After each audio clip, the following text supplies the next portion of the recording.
Hello, everyone. It is Friday, June the 6th, First Friday. Try to get the First Friday Mass. Remember abstinence from meat. And if you can, make the Stations of the Cross. Acts of the Apostles, first reading, and going right to the very end. So this is a discussion that happens between Felix the governor and Festus. There's a lot of, shall we say, less than truth-telling going on here. Because at the very end, it is Festus who says, "But when Paul had appealed to be kept custody for the decision of his imperial majesty, I ordered him to be held until I could send him to the emperor." Why?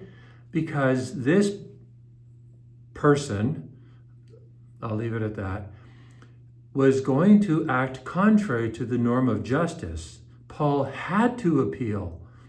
He didn't do this just by happenstance or because, I don't know, he felt like putting his finger in the eye of justice. He had to do this because Festus was going to do something that was wrong. He was going to hand Paul over to the Jewish authorities, which was contrary to Roman justice. You see, he lacked integrity.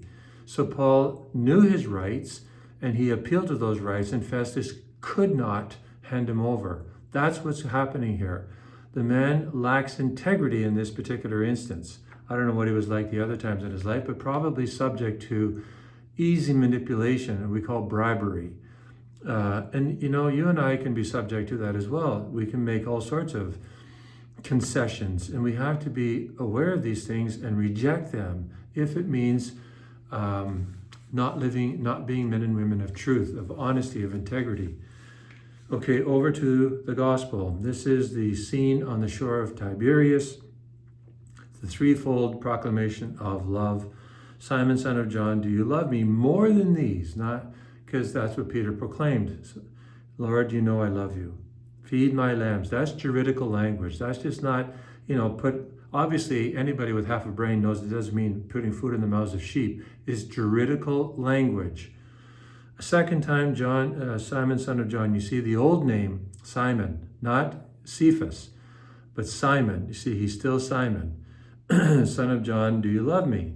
Peter says, Lord, you know I love you. Tend my sheep. Juridical language. Simon, son of John, he says, the third time, do you love me? Now Peter is hurt because the Greek words that obviously are accurate to the Aramaic, probably Aramaic, maybe Hebrew that Jesus is speaking to Peter, change from agape to philia. In other words, do you love me with a sacrificial love or with a human love? And Peter's hurt that Jesus comes down to his level. So do you love me? Peter says, Lord, you know everything. You know that I love you. And eventually Peter will give his life. And he's the prince of the apostles. He's, the supreme head of the church in the visible way. The visible supreme head of the church in this world. So you and I need to make our professions of love to Jesus every day, many times. And then if you fail, don't be discouraged. Renew it again. Ask Jesus to forgive you and ask him to help you begin again 1,000 times a day if you need to. And I'm serious. If you have 1,000 times a day, Jesus never gets tired. Pope Francis was right about this. Jesus never gets tired of forgiving you, even if it's a gazillion times in one day, as long as you're sincere and genuine and authentic. You and I are the ones who often become tired of it. God never does. God bless you.